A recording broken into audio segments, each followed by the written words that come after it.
So we moved, and this is the new air conditioning for my house. It's a Nordyne, or whatever it's called. I'm not really sure what it's called. But it's got that kind of compressor.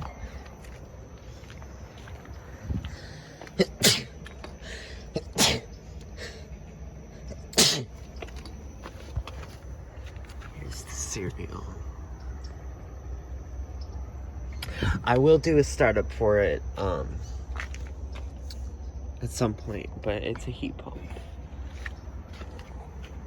And this is the Medea U-shaped air conditioner in my room.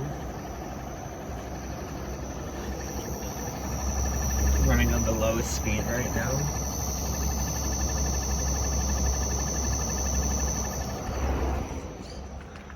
So yeah.